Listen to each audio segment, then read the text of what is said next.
Welcome to College Hoops Under the Radar by OSG Sports. Here's your host, the online sports guys. Time for another go-around of College Hoops Under the Radar here at OSG Sports.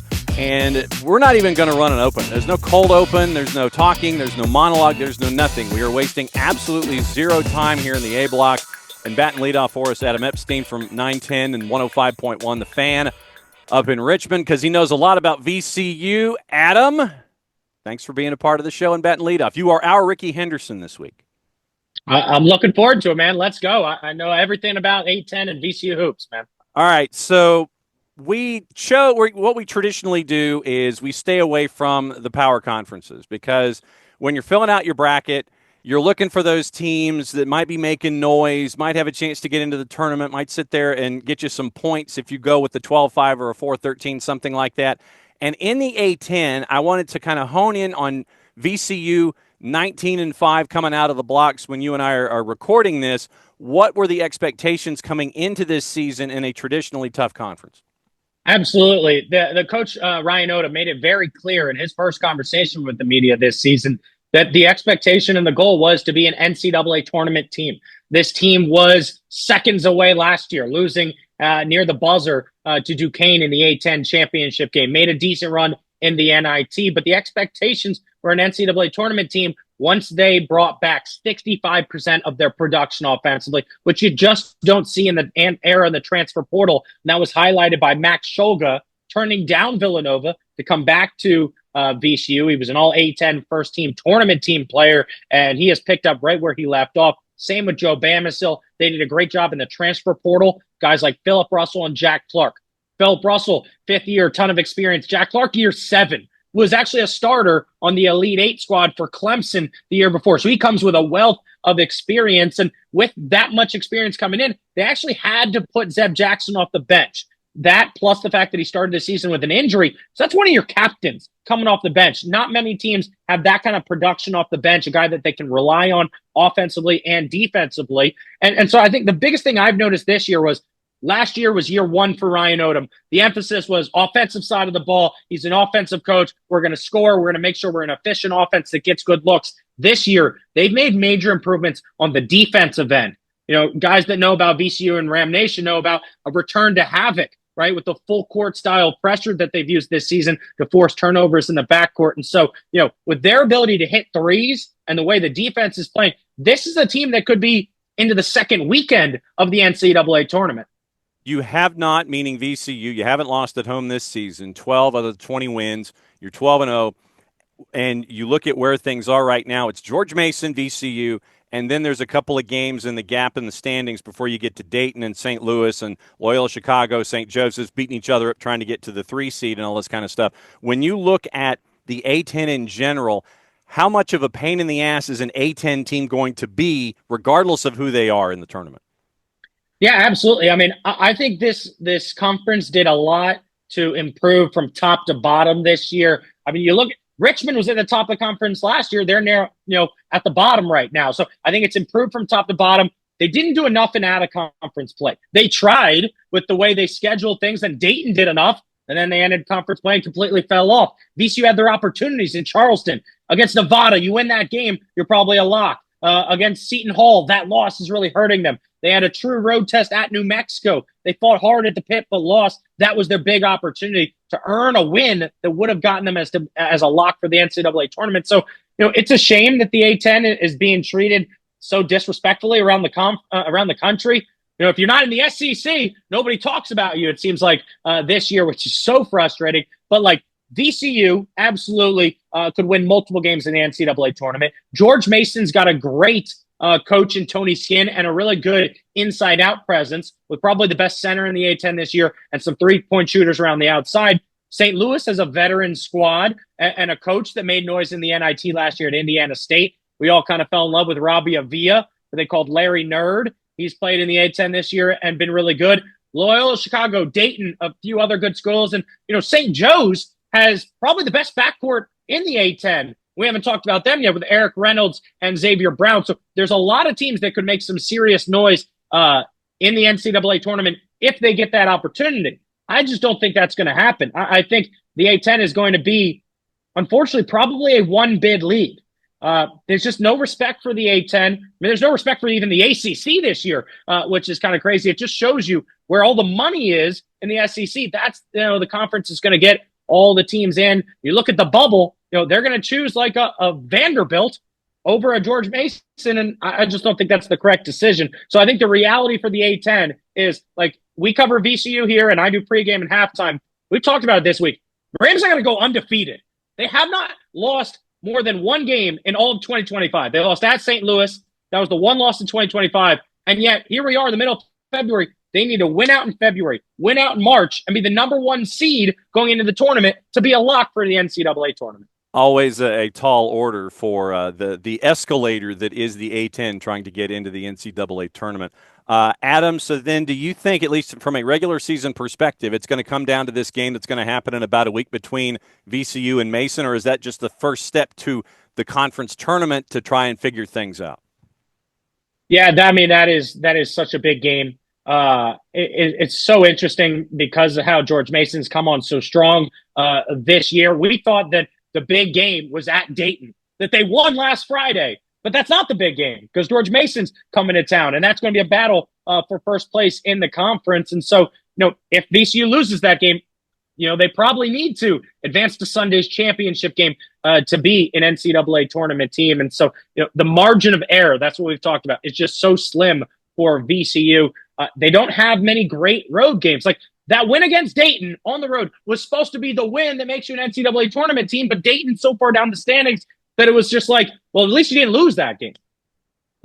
I mean, it's one of the things that we've always enjoyed doing here on the show is to sit there and look at everybody in that next level. All the shiny toys, whatever. We're looking at the Honda Accords. We're looking at the Subarus. We want to see all the dependable conferences and the teams that are there. VCU definitely one of them, flying below the radar in the A-10 along with George Mason, and that is why we consulted our leadoff hitter.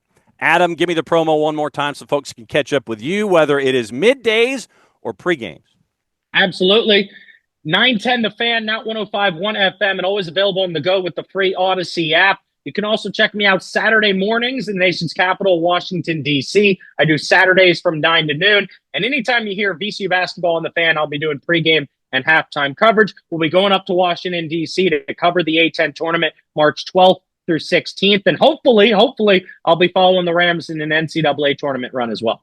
Adam, as always, great to see you, my friend. We will catch up with you soon. May all of your broadcasts be available worldwide so everyone can hear what's going on. May there be no interruption in service and signal. May everything make slot, and may you get extra time when you ask for it. Thanks for dropping by here on the show.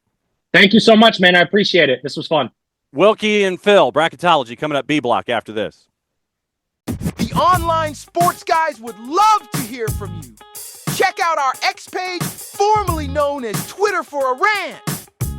Comment or whatever is on your mind about college basketball. Now back to college hoops under the radar. Here's your host, John Wilkerson. So what are we going to call the Auburn-Alabama men's basketball rivalry? The football rivalry has a great name, the Iron Bowl. But now that Auburn's number 1 in the country and Alabama's number 2, and they're going to meet on the basketball floor, we got to call it something. I'll ask the guys in the next segment what they think. By the way, the SEC tournament should be epic. Seems like every team in that league deserves a bid. So let's talk about brackets in the NCAA tournament and go to our professor of bracketeering here at OSG Sports, Phil Cantor. Hey guys, welcome back to another episode of Bracketology where we talk about, I hate calling it bracketology because if you go to all the websites that chart such things, that's what they all call it, the same thing. We'll take a look at the teams that are hot, the teams that are not hot, as the season winds down with just a few weeks to go. Your field is starting to shake out for the NCAA tournament. Still don't want to get in too much details, but right now your top seeds are looking like Alabama, Auburn, Duke, and Tennessee. Unless something dramatic changes and those teams go on a big losing streak here in the next 2 or 3 weeks, I don't see that changing very much. There's a couple teams nipping at their heels, but right now those are your debatably 4 best teams going into the tournament. As we all know, that might not be the way it ends up, but that makes the March Madness, puts the madness in March, as the joke goes. Right now, we'll just talk about conferences and teams that are up and coming. We talked last week about how the SEC, almost everybody in the SEC is at least a shot at getting into the March Madness field. Right now, we're looking at least 13 teams getting a bid, which is crazy. That's a lot. Trust us when we say that. That's a lot of teams. The Big Ten, they've got 10 teams looking like they'll be bid worthy. 8 teams out of the Big 12. 4 teams from the once mighty basketball powerhouse known as the ACC. Yeah, Wilkie, they're not as good as they've been in the past. 4 teams from the Big East, a couple teams from the West Coast Conference, Mountain West, and some other assorted conferences as we go. Now, some highlights from this week. We're talking to you here as the weekend kind of clears up in college basketball, and some big upsets this week. Florida takes down Auburn. I don't think that changes the status for either one of them going into the tournament. Like I said, unless Auburn goes onto a huge losing streak. Florida's good. Florida has played extremely well. But they also have to finish with Texas A&M, Alabama, and Ole Miss among their final 6 games, which is not an easy path to getting that number 1 seed. Run the table, and we might have there may be some conversation about it, but don't expect it to change. I can't imagine them running the table with that much of a gauntlet in their schedule. The other surprise, Clemson beating Duke at Clemson this past weekend. Clemson's a pretty good team, one of the teams likely to get a berth, but the idea of them beating Duke was a little bit of a surprise because Duke's still a number 1 team and will continue to be. Let's talk for a minute here about some teams on the rise. One team you may not be following that closely, the other 2 a little bit more popular, but still. Your surprise riser right now, I would say New Mexico. Yeah, that's right, New Mexico. They're coming off their record right now, 20-4. They've won their last 6 games. They haven't been close. Their schedule doesn't prove to be too incredibly overwhelming here at the end, down the home stretch. Look for them to continue winning, and while they may not make it as a top 1, 2, or a 3 seed, look for them to at least challenge for one of those 3 seeds before this is all said and done. That's a surprise team to look out for. 2 better-known teams that are doing extremely well right now. One is the Houston Cougars. Houston tied with Arizona right now in the Big 12 with an 11-1 conference record.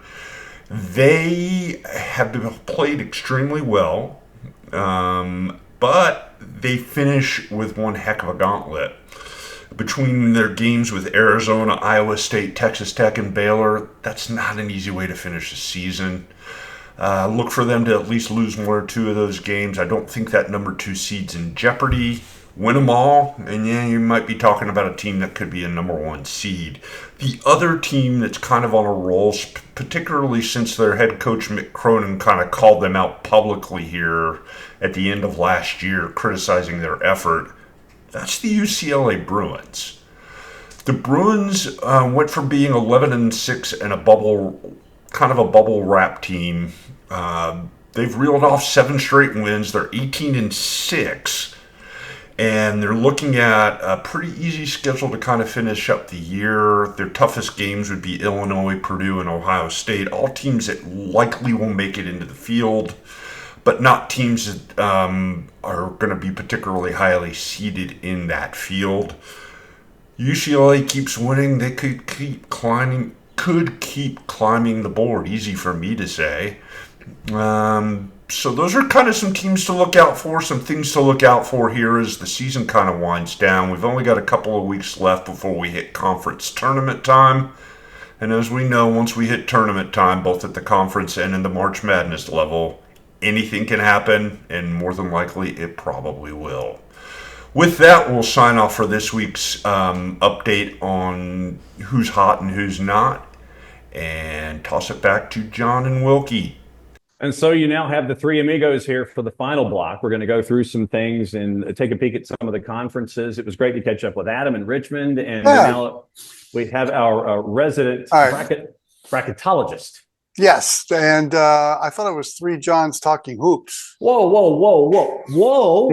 Okay, at the beginning of the B block, before I sent it to Phil, I asked the masses about what are we going to call the Alabama-Auburn men's basketball rivalry? It's the Iron Bowl. I don't care. It's Iron Hoops. It's Iron All Bowl. right. I threw it out to the masses. The masses didn't respond.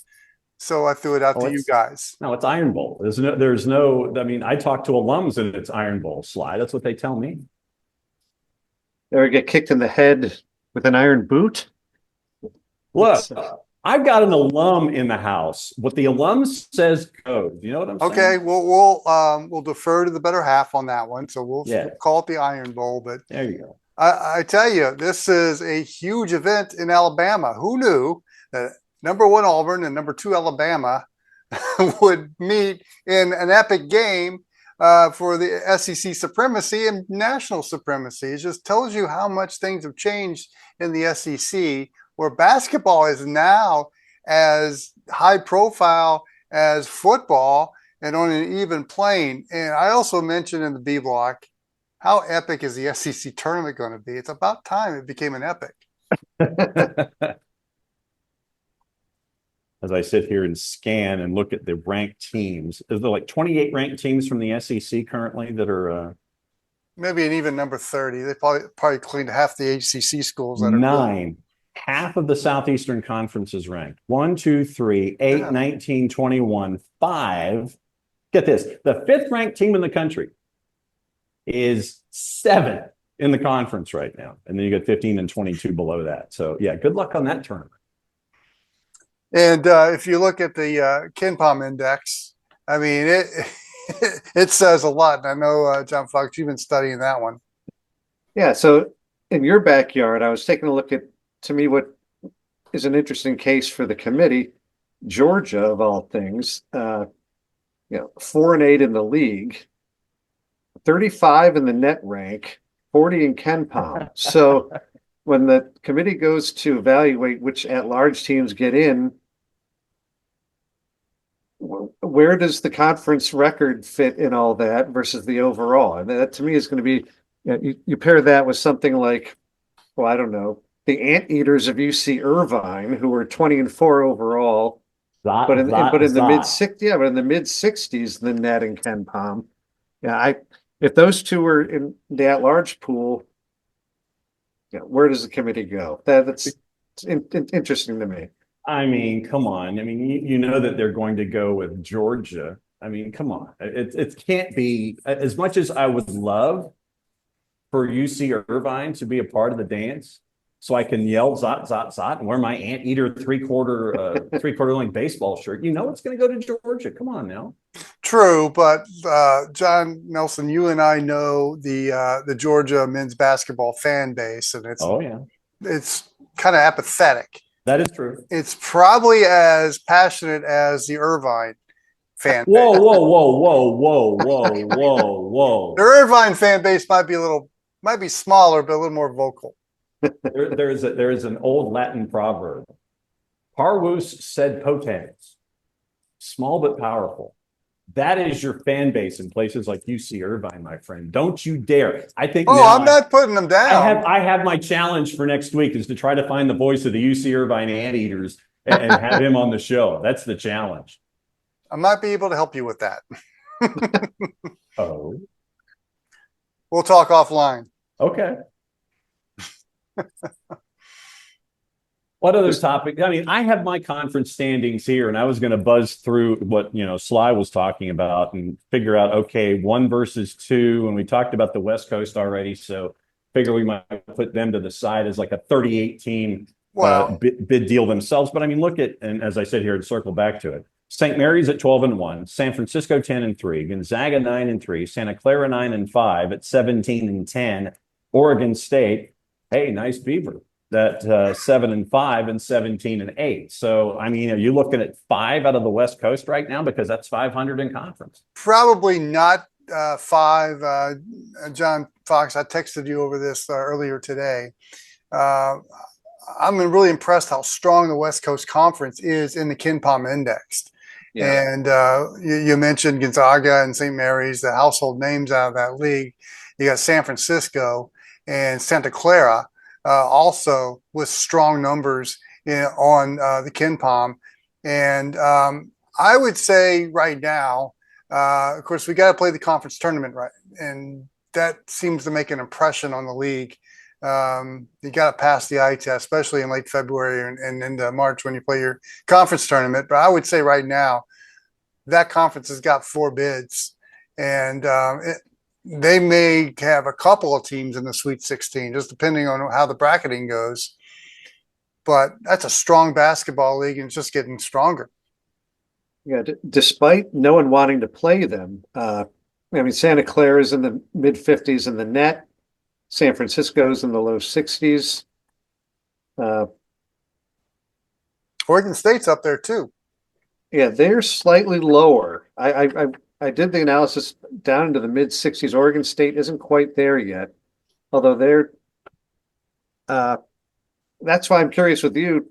There's a case to be made for a lot of these teams that are in the mid 50s down to 70 in these, in these rankings versus when you have. This is the absurdity of some of these analytics. North Carolina's. Yeah. 50. And it's just hard to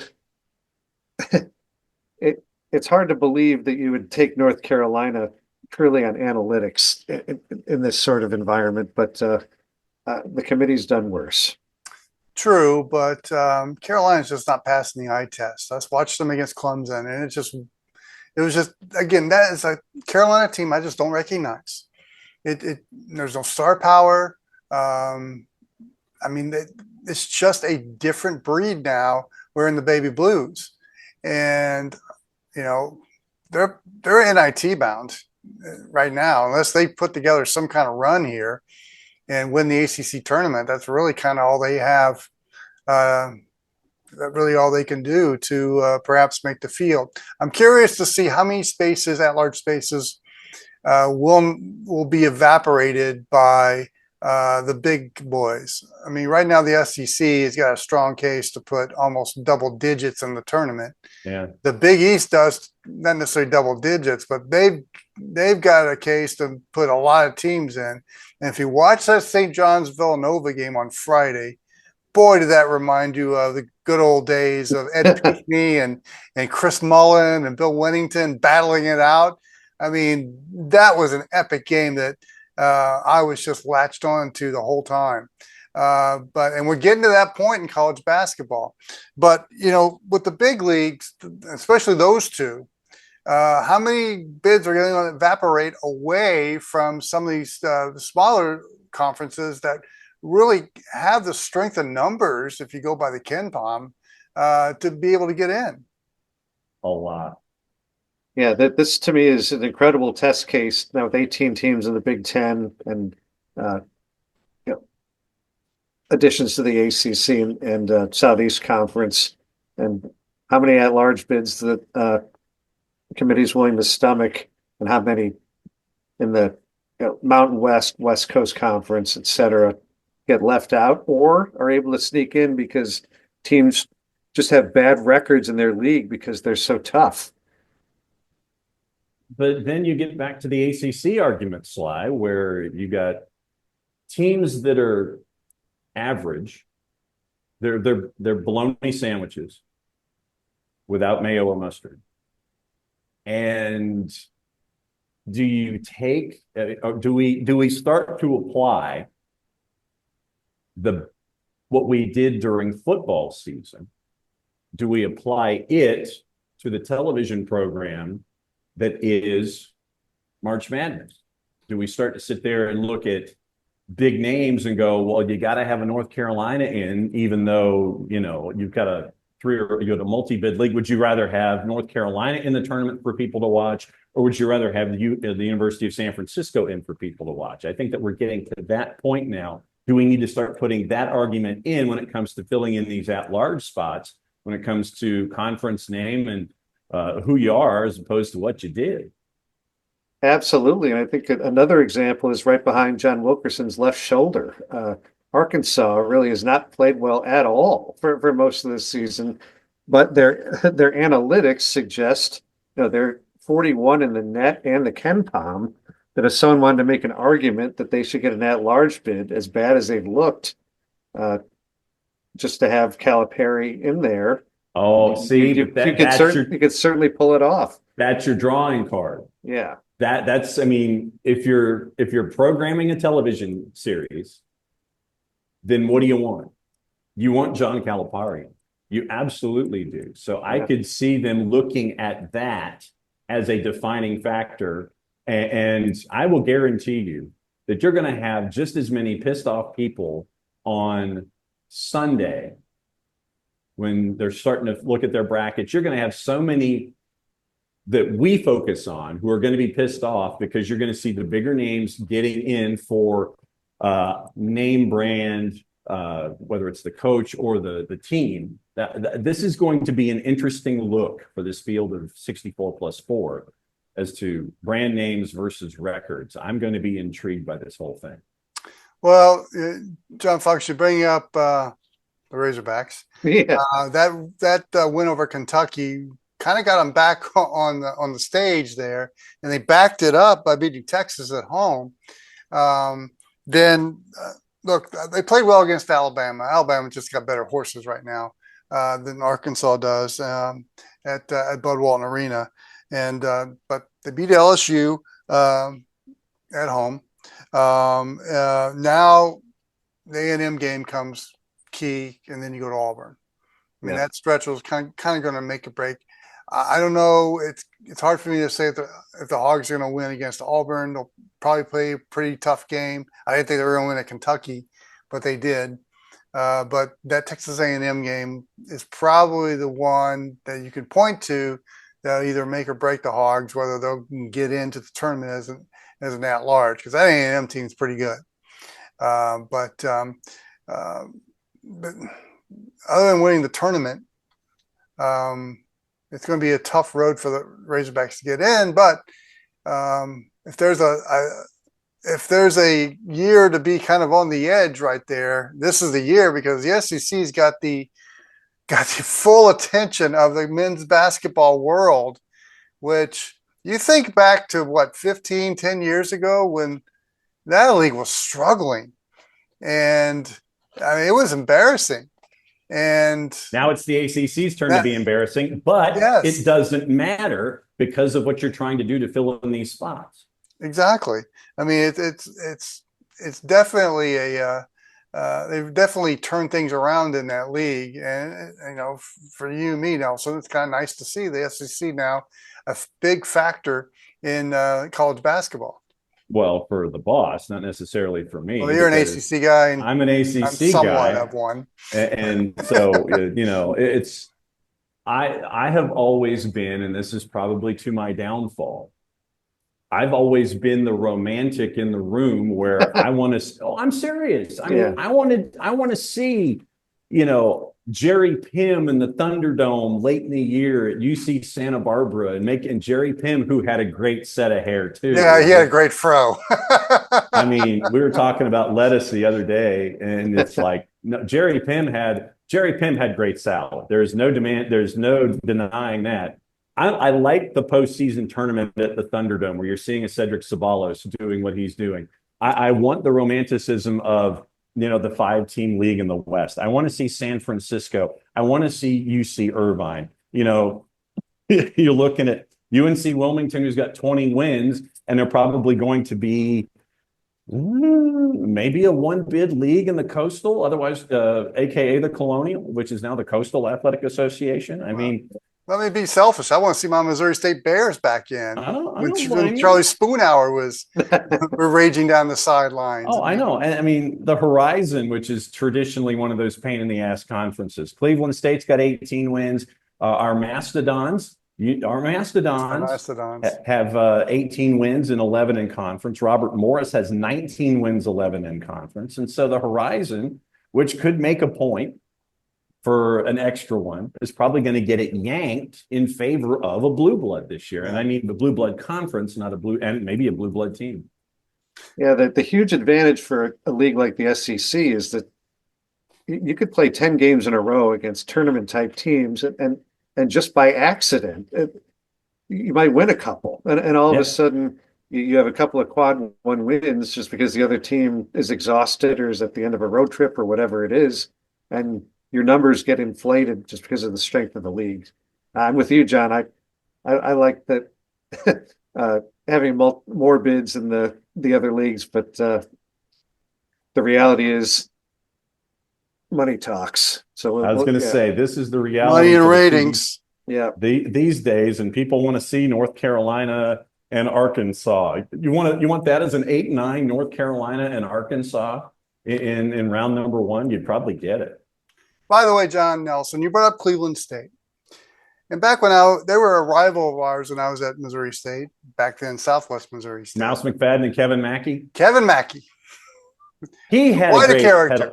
He had a great head of lettuce, too. Yes, he did have a great hair of lettuce. And man, could he talk.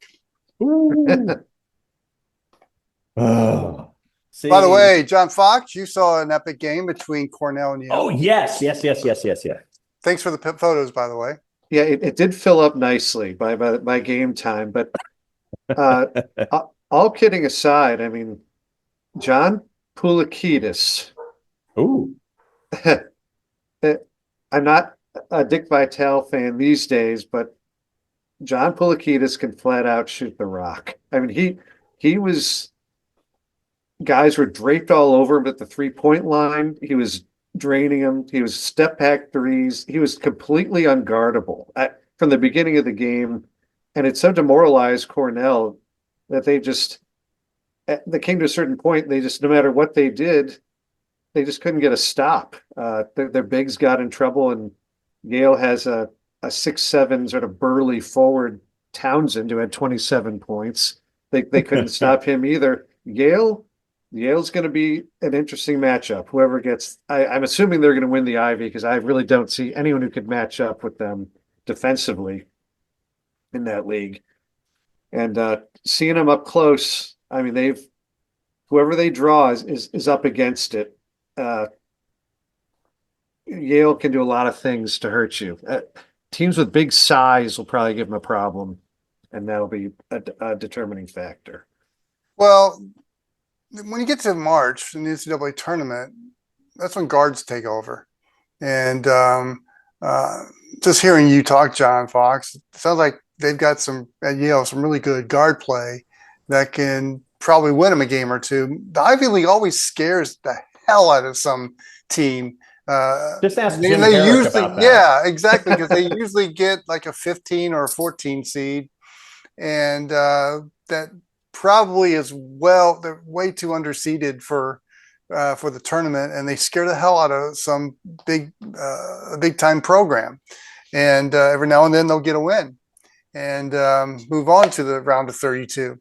I'm gonna have to check out one of the games. I'm gonna have to check out that game, but I didn't get a chance to. But I'd like to see that team play. I enjoy watching the smaller leagues. Like the West Coast is a big is must-see TV for me. I'm also a Missouri Valley guy. I really like to watch that level of basketball, because now you got, for the most part, you got some big guys in there that may be a little clumsy, but they take up space and sometimes they hit a shot or two. But there's seniors on that floor, and you can see the leadership of those seniors. And then when they get in tournament time, those teams usually don't melt down in the final 5 minutes of a first or second round game. Mm-hmm. Yeah, I'd encourage you to take a look at, if there are any highlights of that game you could find, just take a look at some of the shots they were hit. their point guard had a triple-double of all things on top of it. I mean, it's just it was quite a performance. We were right below the camera angle. So I'll be interested to hear what you think if you catch any of that. Sure, sure. And one thing I was thinking about when I was watching the St. John's Villanova game on Friday night is Rick Pitino central casting for St. John's. Absolutely. Oh, yeah. Why did it happen earlier? I could give you Kentucky, Louisville. yeah, give you a couple of reasons why it didn't, but yeah, I would say that he is. And then what you could do is set it up to where Rick sets it up for Richard, and you have patinas at St. John's between now and the year 2074. Well, leaving Providence, leaving Providence, Kentucky really needed him, set his career on a much different path. They did. And St. John's fell away. Yes. And it was great to see that Pitino reunited with New York, Metro New York basketball. That's not Iona. Jeff Rutland reference. There you go. Yeah. Jeff Rutland. I was talking about Jeff Ruland and Rick Mahorn the other day when they were in the Bullets, but They're all Filthy and McNasty. yeah. See Jeff Ruland and I mean that was some serious beef that you had no chance of getting out of the paint under any circumstance. Do miss those days. Yep. By the way, hoops on a budget this weekend. Yes. I have a couple of games at $3. I mean, there are plenty that are under our margin of 9. There are plenty that are under 9. But I have here in my hand as we're talking, I have games that are $5 and $3 and $4. I will give you one of them that is in Conference USA. Kennesaw at Sam Houston at the Bernard G. Johnson Coliseum in Huntsville, $3. I will give you another one that starts a half hour later. It's in our bologna and cheese conference. McCamish Pavilion, Atlanta, Georgia, Cal and Tech, Georgia Tech, $3. Wow. The rematch of the 1929 Rose Bowl.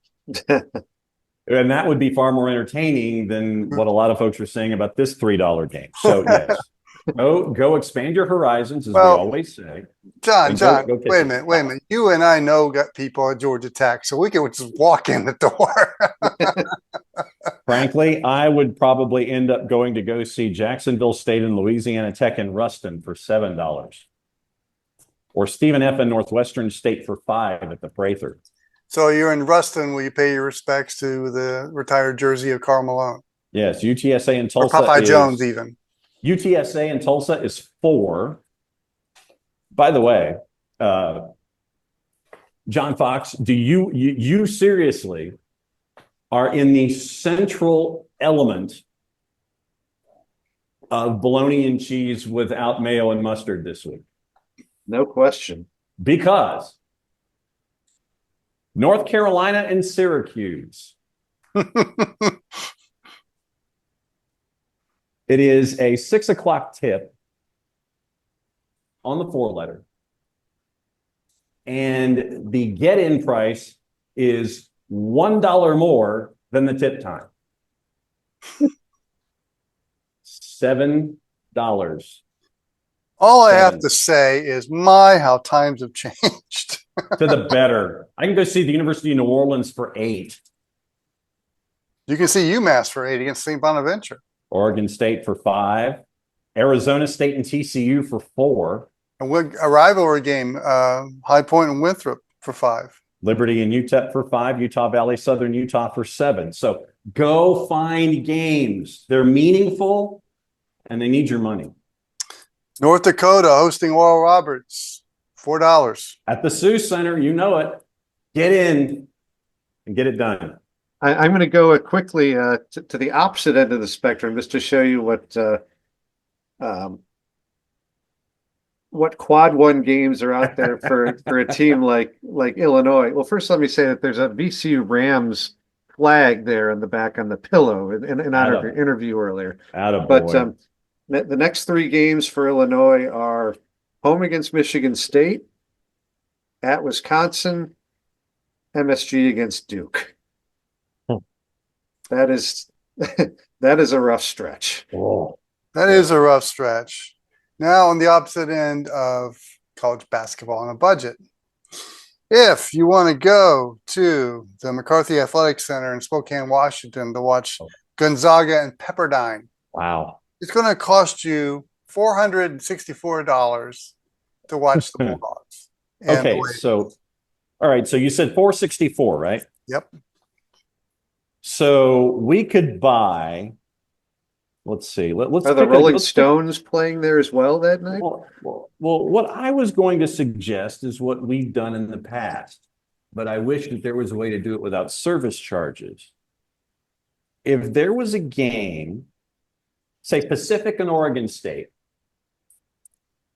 we could get 84 people into Guild Coliseum in Corvallis to go see that game, as opposed to getting to see one ticket for the game involving Gonzaga.